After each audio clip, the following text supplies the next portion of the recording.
तो बहुत सारी खबरें हैं आज, लेकिन बाजार का महत्व इसलिए ज़्यादा क्योंकि यहाँ पर 3 दिनों की तेज़ी के बाद थोड़ी मुनाफा वसूली आज हमने देखी। हफ्ते का आखिरी कारोबारी दिन था। सेंसेक्स निफ्टी गिरावट के साथ बंद हुए। करीब 400 पॉइंट के आसपास सेंसेक्स गिरा और निफ्टी भी 100 पॉइंट के आसपास फिसलकर बंद हुआ। निफ्टी बैंक भी 12 दिनों की तेज़ी दिखाने के बाद आखिरकार आज गिरता हुआ नजर आया। मार्केट के अप्स एंड डाउन को और अच्छे से बता रही है हमारी सहयोगी कंचन नौटियाल। का आखिरी कारोबारी दिन, अगर आज के मूड माहौल की बात करी जाए तो देखिए आज बाजार में डेफिनेटली हमें ब्रॉडर इंडेक्सेस में एक प्रॉफिट बुकिंग का सिलसिला देखने को मिला था। निफ्टी की बात करी जाए, बैंक निफ्टी की बात करी जाए तो थोड़ा सा यहाँ से जो प्रॉफिट बुकिंग है देखी गई है, लेकिन इन कंपैरिजन अगर हम बात करें मिड कैप की या फिर स्मॉल कैप की, यहाँ पे जो परफॉर्मेंस है वो हमें इन कंपैरिजन अच्छा खासा देखने को मिला था। ये भी इंडेक्स, दोनों ही इंडेक्स आज आउट परफॉर्म करते हुए नजर आए थे, निफ्टी को और साथ में बैंक निफ्टी को। अब बात करते हैं कि स्टॉक स्पेसिफिक एक्शन आज के सत्र में किस तरीके का रहा है। सबसे पहले निफ्टी के बढ़ने वाले शेयर्स की बात करी जाए तो देखिए अडानी ग्रुप चर्चा में बना हुआ था। सेबी की तरफ से जो क्लीन चिट है वो मिल गई है, जिसके बाद पूरे ही ग्रुप की कंपनीज में एक अच्छा खासा बस था। इसी लिहाज से अडानी एंटरप्राइजेस, अडानी पोर्ट्स आज बढ़त के साथ बंद हुए हैं। एसबीआई लाइफ, इंडसइंड बैंक में भी अच्छे खासे गेन्स आज के सत्र में देखे गए हैं। अब बात करते हैं कि लूजिंग पॉकेट में कौन कौन नाम शुमार है। HCL tech, ICICI bank, Trent और टाइटन ने आज थोड़ा सा अंडर परफॉर्मेंस दिखाया है, जिसके बाद निफ्टी के टॉप लूजर में इनका नाम आया है। अब बात कर ली जाए अगर मिड कैप की, तो मिड कैप में IREDA, JSW infra, Godrej properties और हुडको, यानी कि अगर हम मेजॉरिटी देखें तो जो रियलिटी पैक है उसने अच्छे खासे गेन आज के सत्र में दिखाए हैं। इनफैक्ट जो पीएसयू बैंक है वहां पे भी जो मोमेंटम था हमें काफी रोबस्ट देखने को मिला है। लूजिंग पॉकेट में 197 कम्युनिकेशन। इसके अगर हम बात करें पेटीएम की तो सेकेंड हाफ में इसमें एक ड्रास्टिक चेंज आया था और ये बेरिश मोमेंट की तरफ जाता हुआ दिखाई दिया था। स्कॉट क्यूबोटा, एक्साइड इंडस्ट्रीज और एसबीआई कार्ड में आज एक लूजिंग पॉकेट जो है देखने को मिली है, लेकिन पूरा हफ्ता अगर हम देखें तो एक अच्छा हफ्ता रहा है। तो पूरा हफ्ता एक अच्छा हफ्ता रहा है, लेकिन आज जरूर मुनाफा वसूली का दिन था। इधर वोडाफोन आइडिया के शेयर में आज जोरदार तेजी रही। दरअसल एजीआर रीकैलकुलेशन मामले में वोडाफोन आइडिया की याचिका पर आज सुनवाई टल गई। सॉलिसिटर जनरल की मांग के बाद अब सुप्रीम कोर्ट में ये मामला अगले शुक्रवार को सुना जाएगा। खबर पर थोड़ी और डिटेल्स लेंगे। हमारे साथ हैं हमारे सहयोगी असीम मनचंदा। असीम, क्या डिटेल्स हैं? देखिए, सरकार ने वोडाफोन आइडिया को 9,450 करोड़ रुपए का एक नया एजीआर का नोटिस दिया है। इसको लेकर के सुप्रीम कोर्ट में वोडाफोन आइडिया ने एक याचिका दायर की थी और इसे रिकैलकुलेट करने की मांग की थी। वोडाफोन आइडिया का यह भी कहना था कि 2017 से पहले के जितने भी ड्यूज है उनका रिकैलकुलेशन और रीअसेसमेंट किया जाए। आज जब इस मामले की सुनवाई हुई तो सबसे पहले सरकार ने अपना पक्ष रखा। सरकार ने कहा कि हम इस याचिका का विरोध नहीं कर रहे हैं। पहले के मुकाबले अब सारे हालात बदल गए हैं। सरकार की इसमें 49% की हिस्सेदारी है।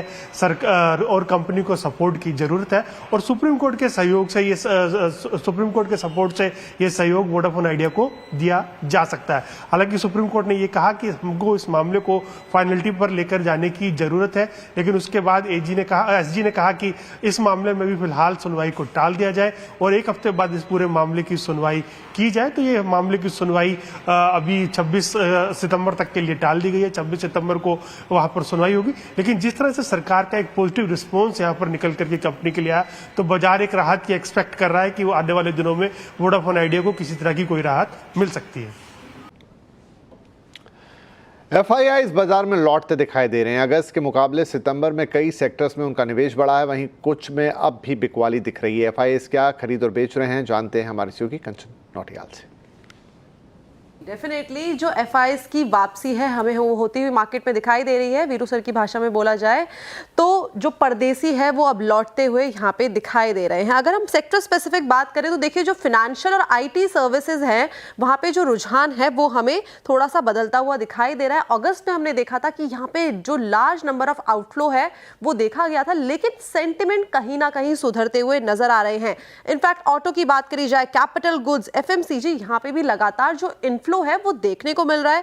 केमिकल में हालांकि थोड़ी सी हमें गिरावट देखने को मिली है और हेल्थ केयर और कंज्यूमर सर्विसेज भी यहाँ पे भी हमें एक फ्लिप आता हुआ दिखाई दिया है। अगस्त के सेकंड हाफ में यहाँ पे इनफ्लो था, लेकिन इन कंपैरिजन अब बात करी जाए तो यहाँ पे आउटफ्लो आ गया है। अगर आप आईटी का नंबर देखेंगे तो देखिए यहाँ पे क्या पिक्चर है। यहाँ पे हमें अगस्त के लास्ट लैग में देखने को मिला था करीब 5,000 करोड़ का आउटफ्लो, लेकिन अब वो केवल गिर के रह गया है 228 करोड़ का। इसी तरीके से ऑटो में भी जो रुझान है वो बदलता हुआ दिखाई दिया है। एफएमसीजी में बाइंग आती हुई नजर आ रही है।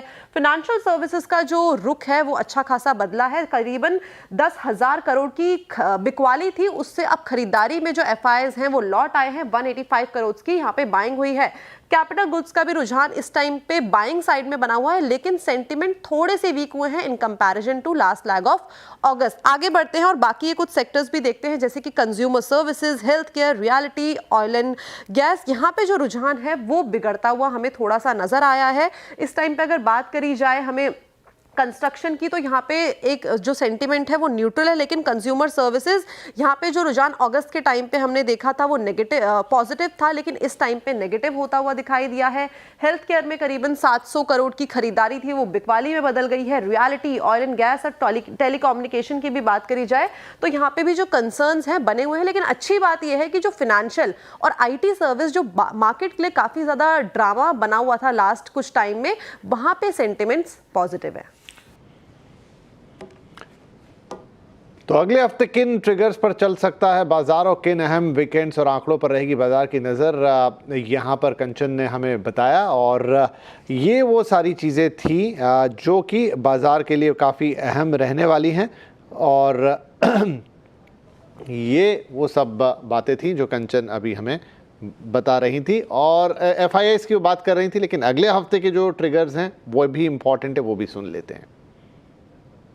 जी डेफिनेटली जो नेक्स्ट वीक होने वाला है काफ़ी ज़्यादा इंपॉर्टेंट होने वाला है। ग्लोबली भी काफ़ी सारे इवेंट्स हैं जो लाइन अप है, जिसका इम्पैक्ट हमें अपने मार्केट में देखने को मिल सकता है। देखिए 22, 25 और 26 ऑफ सितंबर को फेड के कुछ अधिकारी हैं जिनकी स्पीच है, उस लिहाज से काफ़ी ज़्यादा इंपॉर्टेंट होने वाला है, जैसे कि आपको स्क्रीन पर दिखाई दे रहा है।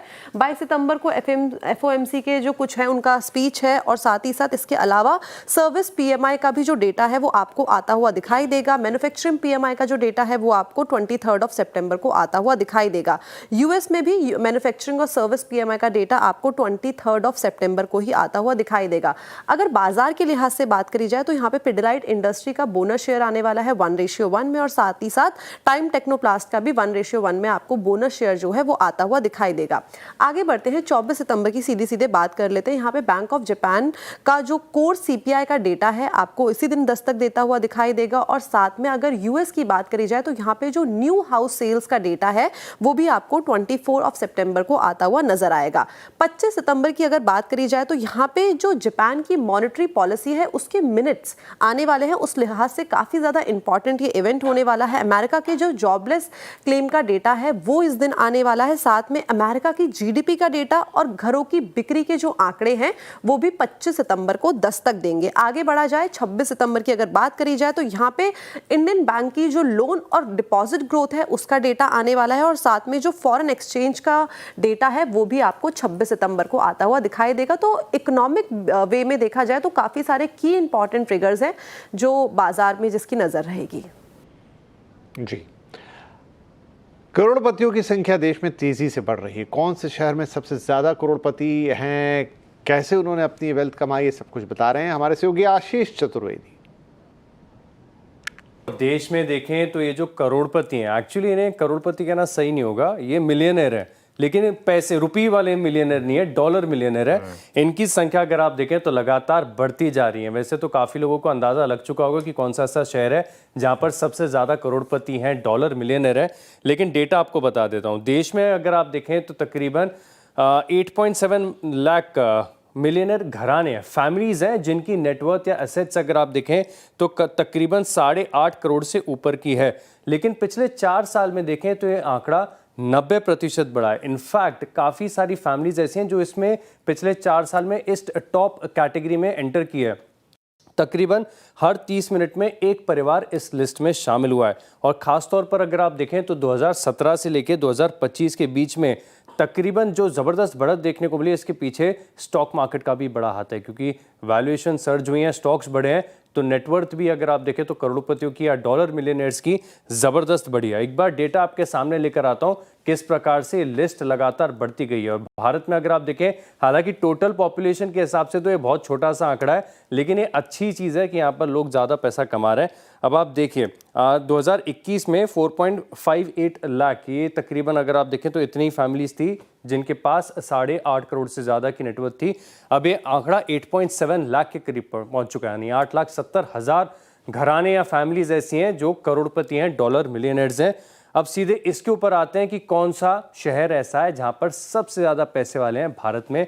तो अनडिस्प्यूटेड है, इसमें तो कोई ज़्यादा सोचने की बात ही नहीं है, मुंबई है, टॉप पर ही रहता है। 1.42 लाख फैमिलीज ऐसी हैं जिनके पास नेटवर्थ 8.5 करोड़ रुपए से ज़्यादा है। दूसरे नंबर पर है दिल्ली, फिर बेंगलोर, अहमदाबाद और कोलकाता। लंबी लिस्ट है। सबसे लास्ट जो मेरे पास आता है सूरत का आंकड़ा है, जहां पर करीब 5,700 इंडिविजुअल्स ऐसे हैं जिनकी 8.5 करोड़ से ज़्यादा की नेटवर्थ है। लेकिन सर ये स्टॉक मार्केट पर्सपेक्टिव से भी अगर आप देखें या मार्केट के पर्सपेक्टिव से, तो इंपॉर्टेंट इसके लिए हो जाता है क्योंकि हम कई बार सुनते हैं कि प्रीमियमाइजेशन की थीम है, प्रीमियम प्रोडक्ट्स में बेहतर मार्जिन है, यहाँ पर बिक्री ज़्यादा हो रही है, इसी कारण से हो रही है। अब अगर आप देखें तो कुछ और अधिक जानकारी आई है, जैसे 75% ये जो अफ्लुएंट बड़े पैसे वाले लोग हैं ये रियल डायमंड्स को प्रिफर करते हैं। और जब इनसे पूछा गया कि रियल डायमंड्स में ब्रांड कौन सा, तो सबने बताया तनिष्क यानी टाइटन, इसको फायदा होगा। इसके अलावा अगर आप देखें तो लग्जरी वॉचेस ईथॉस लिमिटेड, क्योंकि रॉलेक्स की ज़बरदस्त डिमांड है इन फैमिलीज़ में। इसके अलावा गुची, एलवी जैसे जो ब्रांड्स हैं ये भी बड़े पॉपुलर नज़र आते हैं। एयरलाइंस में देखें तो एमिरेट्स ये पसंद आती है, और होटल ब्रांड और डेस्टिनेशन के लिहाज से देखें तो इंडियन होटल्स ये टॉप पर है। तो लगातार अगर आप देखें तो देश में जो अमीरों की संख्या है बढ़ती जा रही है।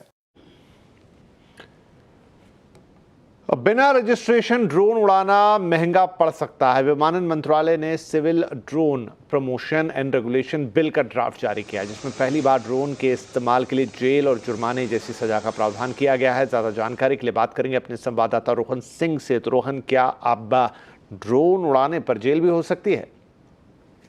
जी, काफ़ी खतरनाक कॉन्सिक्वेंसेस हो सकते हैं अगर बिना परमिशन के, बिना रजिस्ट्रेशन के अब ड्रोन उड़ाया जाए, क्योंकि पहली बार ऐसा हो रहा है कि ड्रोन के इस्तेमाल को जो है रेगुलेट करने के लिए अलग कानून लाया जा रहा है। सिविल एविएशन मिनिस्ट्री ने इसका ड्राफ्ट जारी किया है और इसमें अलग अलग ऑफेंसेस में अलग अलग तरह की पेनल्टी दिखाई गई है। चाहे अगर आप बिना रजिस्ट्रेशन का ड्रोन लेते हैं, कहीं गलत तरीके से इम्पोर्ट करते हैं, बिना UIN नंबर के ड्रोन आप उड़ाते हैं, आप बिना रजिस्टर किए हुए जो सरकार की डीजी स्काई प्लेटफॉर्म है वहाँ पर आप उड़ाते हैं, या फिर आप उसको कैरी भी करते हैं, रेड जोन में उड़ाते हैं, इन सब के लिए अलग अलग ऑफेंसेस जो है वो डिसाइड किए गए हैं। और आमतौर पे 1 लाख रुपए तक का जुर्माना या फिर 3 साल तक की जेल का जो है प्रावधान रखा गया है। जो रिपीटेड ऑफेंस है उनके लिए ज़्यादा जुर्माना का प्रावधान यहाँ पे रखा गया है। साथ ही जो लोग ड्रोन का इस्तेमाल करते हैं उनके लिए थर्ड पार्टी इंश्योरेंस लेना ज़रूरी होगा। इसके अलावा अगर आप ड्रोन उड़ाते हैं और उस दौरान किसी तरह की कोई दुर्घटना होती है तो उसमें 2.5 लाख रुपए तक का जुर्माना देना होगा। कोई अगर गंभीर रूप से इंजर्ड हो जाता है तो 1 लाख रुपए तक का जुर्माना देना हो। तो ये सारे प्रावधान इसमें रखे गए। फिलहाल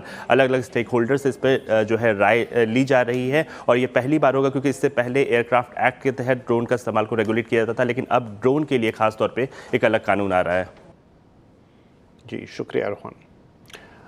और अब एक खास खबर, प्रधानमंत्री नरेंद्र मोदी 75 साल के हो गए हैं और इस मौके पर नेटवर्क 18 ने खास कॉफ़ी टेबल बुक आज लॉन्च की है, जिसका अनावरण जो है वो देश के गृह मंत्री अमित शाह ने किया। मोदी एट 75, इस कॉफ़ी टेबल बुक में प्रधानमंत्री नरेंद्र मोदी के जीवन काल की चर्चा है कि कैसे उन्होंने जीवन की शुरुआत से लेकर अब तक एक शानदार सफ़र को तय किया, कई पड़ाव उसमें आए और किस तरीके से उन्होंने एक बड़े नेता, एक अंतर्राष्ट्रीय स्टेट्समैन्स का दर्जा प्राप्त किया, एक छोटी शुरुआत से लेकर अब तक का इतना बड़ा सफ़र ये नेटवर्क 18 की इस कॉफ़ी टेबल बुक में है, मोदी एट 75, जिसका अनावरण आज गृह मंत्री अमित शाह ने किया।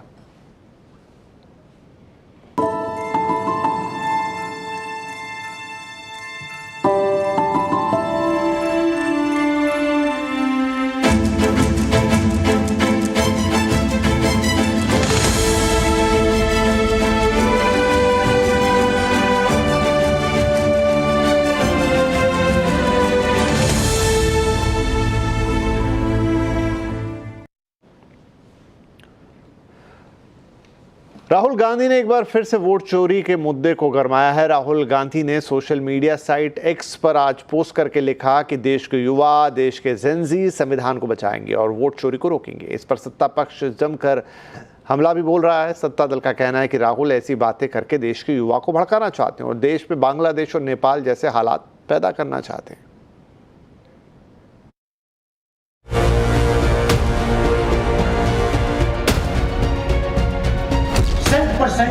सबूत है, प्रूफ है कि ज्ञानेश कुमार जी हिंदुस्तान के चीफ इलेक्शन कमिश्नर वोट चोरों की रक्षा करते हैं।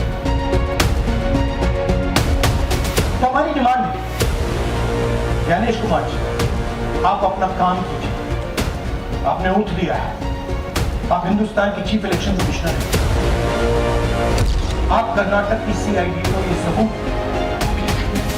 एक सप्ताह के अंदर, तो पूरा हिंदुस्तान के सारे युवा इस बात को एक्सेप्ट करेंगे कि आप हिंदुस्तान के कॉन्स्टिट्यूशन, हिंदुस्तान के संविधान की हत्या में शामिल हो। राहुल गांधी ने एक बार फिर वोट चोरी का मुद्दा उठाया है। इस बार उन्होंने जेन ज़ी यानी नई पीढ़ी का नाम लेकर कहा कि वही देश का भविष्य तय करेगी। राहुल ने अपने एक्स पोस्ट में लिखा कि देश के छात्र और युवा संविधान को बचाएंगे और लोकतंत्र की रक्षा करेंगे। राहुल ने खुद को युवाओं के साथ खड़ा बताते हुए कहा कि वे वोट चोरी को रोकेंगे और सत्ता में पारदर्शिता लाएंगे। देश के युवा, देश के स्टूडेंट्स, देश की जेन ज़ी संविधान को बचाएंगे, लोकतंत्र की रक्षा करेंगे और वोट चोरी को रोकेंगे। मैं उनके साथ हमेशा खड़ा हूं। जय हिंद। राहुल के इस पोस्ट ने विपक्ष को ताकत दी और सत्ता पक्ष को नया मुद्दा, क्योंकि राहुल के बयान में जेन ज़ी का जिक्र खास है। पिछले हफ्ते ही नेपाल में इसी पीढ़ी ने जबरदस्त आंदोलन किया था। सोशल मीडिया से शुरू हुआ ये विरोध देखते ही देखते सड़कों पर फैल गया और हिंसक टकराव के बीच सरकार का तख्ता पलट हो गया। नेपाल की राजनीति में जेन ज़ी की ताकत को लेकर पूरी दुनिया चर्चा कर रही है। ऐसे में राहुल गांधी का भारत के छात्रों और युवाओं से सीधा जुड़ाव और जेन ज़ी का नाम लेना बड़ा राजनीतिक संकेत माना जा रहा है। यही वजह है कि बीजेपी के निशिकांत दुबे ने राहुल गांधी को घेर लिया। जेन ज़ी परिवारवाद के खिलाफ है। वो नेहरू जी, इंदिरा जी, राजीव जी, सोनिया जी के बाद राहुल जी को क्यों बर्दाश्त करेगा? वो भ्रष्टाचार के खिलाफ है, आपको क्यों नहीं भगाएगा?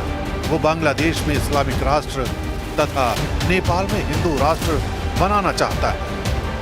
वो भारत को हिंदू राष्ट्र क्यों नहीं बनाएगा?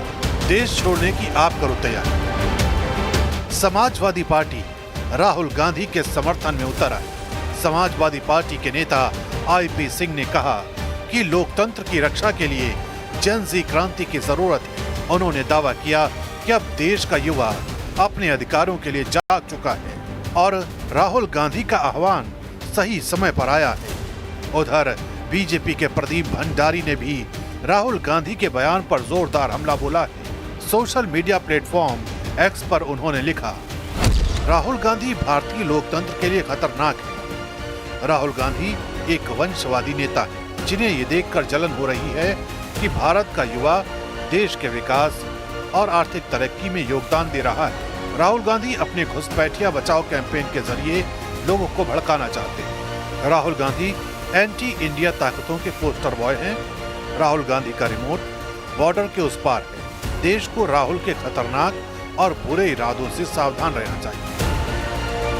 राहुल गांधी के इस बयान को लेकर बीजेपी का पलटवार और समाजवादी पार्टी का समर्थन साफ कर देता है कि जेन ज़ी अब भारतीय राजनीति का नया कीवर्ड बनने जा रहा है।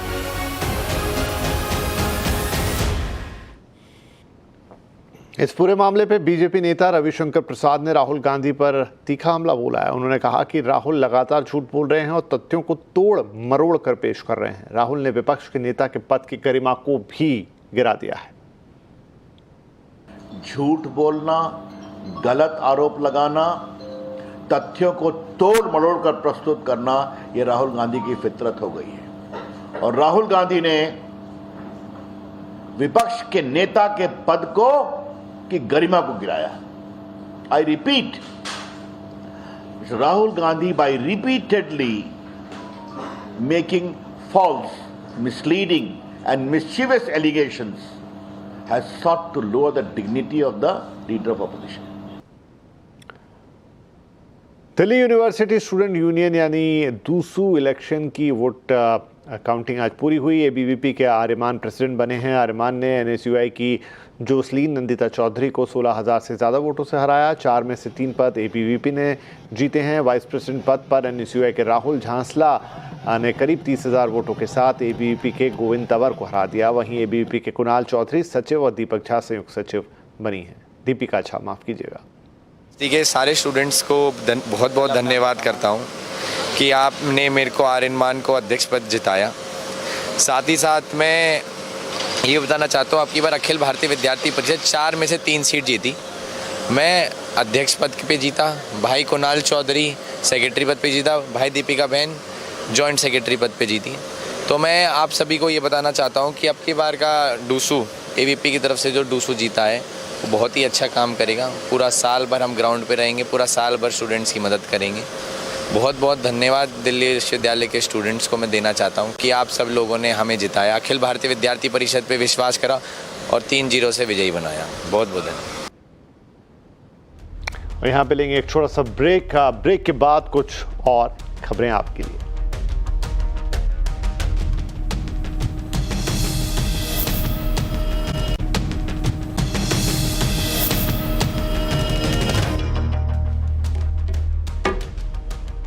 वेलकम बैक, आप देख रहे हैं आवाज समाचार। अब कुछ और खबरें। मुंबई, दिल्ली और बेंगलुरु के एप्पल स्टोर्स पर आज अच्छी खासी भीड़ उमड़ी। सुबह से लोग एप्पल स्टोर के बाहर लंबी लाइनें लगाकर खड़े नजर आए। दरअसल आज से एप्पल आईफोन 17 सीरीज की सेल शुरू हो गई। इस सीरीज में iPhone 17, iPhone 17 pro, pro max और आईफोन एयर शामिल है। आज से सभी ऑनलाइन और ऑफलाइन स्टोर्स पर भी सेल की शुरुआत हो गई है। एप्पल ने अपनी इस नई आईफोन सीरीज को 9 सितंबर को एप्पल इवेंट में लॉन्च किया था। इसके अलावा एप्पल ने इस इवेंट में Apple watch series 11, Apple watch ultra 3, Apple watch SE और एयरपोर्ट प्रो 3 भी लॉन्च किए थे। Mumbai Ahmedabad high speed rail corridor में मुंबई का बीकेसी स्टेशन इकलौता अंडरग्राउंड स्टेशन है जहां खुदाई का काम 84% से ज्यादा हो गया है। यहां कैसा डिजाइन और कितना हाईटेक स्ट्रक्चर बन रहा है, इसका जायजा लिया हमारी संवाददाता दीपाली नंदा ने। Mumbai Ahmedabad high speed rail corridor, जैसे कि बुलेट ट्रेन के नाम से जाना जाता है, हाल ही में रेल मंत्री अश्विनी वैष्णव ने स्टेटमेंट दिया है कि सितंबर 2027 तक इसका पहला फेज ऑपरेशनल हो जाएगा। तो कितनी तेजी से इस पूरे प्रोजेक्ट पर काम हो रहा है और खास तौर पर जो मुंबई का पहला स्टेशन जिसे टर्मिनल भी कहा जा रहा है बीकेसी, यहाँ पर कितनी प्रोग्रेस हुई है ये दिखाने के लिए मैं मौजूद हूँ इसी टर्मिनल पर। और आप देख सकते हैं यहाँ पर इस वक्त जो खुदाई का काम है वो जारी है। यहाँ पर मैं बताना चाहूँगी कि जो मुंबई में 4 स्टेशन पड़ रहे हैं बुलेट ट्रेन के, उसमें से बीकेसी टर्मिनल है और ये इस रूट का इकलौता अंडरग्राउंड स्टेशन बनाया जा रहा है। अगर मुंबई से अहमदाबाद की बात की जाए तो 12 स्टेशंस यहाँ पर पड़ेंगे, जिसमें से 4 आर्थिक राजधानी मुंबई में है और उसमें से सबसे अहम जो टर्मिनल है वो बीकेसी का है। यहाँ पर आप देख सकते हैं जो एक्सकवेशन का काम है, खुदाई का काम जारी है। लगभग ग्राउंड लेवल से देखा जाए तो 106 फीट गहरी खुदाई यहाँ पर की जा रही है, जो कि 10 मंजिला इमारत के बराबर है। और साथ ही मैं आपको दिखाना चाहूँगी कि मल्टी मोड मॉडल के तौर पर इसको पूरा डेवलप किया जाएगा। यहाँ पर बुलेट ट्रेन का स्टेशन होगा और उसके साथ ही जो आप सामने ये देख रहे हैं ये 2B मेट्रो लाइन बनाई जा रही है, जो कि डीएन रोड से मंडेला के बीच में चलेगी और इसी रूट पर एक स्टेशन बनाया जाएगा ILNFS का, जो इंटीग्रेट किया जाएगा बीकेसी टर्मिनल के साथ, यानी कि मेट्रो से आकर आप सीधा बुलेट ट्रेन में ट्रैवल कर पाएंगे। तो ये था कि कैसा बन रहा है बुलेट ट्रेन का रेलवे स्टेशन। और इधर गुजरात में हो रहे गरबा महोत्सव की धूम भी देखते ही बनती है। लेकिन क्या आप जानते हैं कि इन आयोजकों ने करोड़ों के बीमा भी करवा रखे हैं? क्यों और कैसे, जानने के लिए देखिए हमारे संवाददाता केतन जोशी की एक खास रिपोर्ट।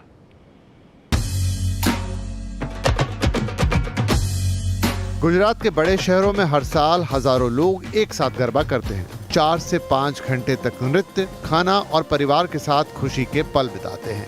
इतने बड़े आयोजन में छोटी सी चूक भी भारी पड़ सकती है, इसलिए अब आयोजक पूरे 9 दिनों के लिए करोड़ों का बीमा करवाने लगे हैं, ताकि किसी भी अप्रत्याशित घटना में नुकसान की भरपाई हो सके।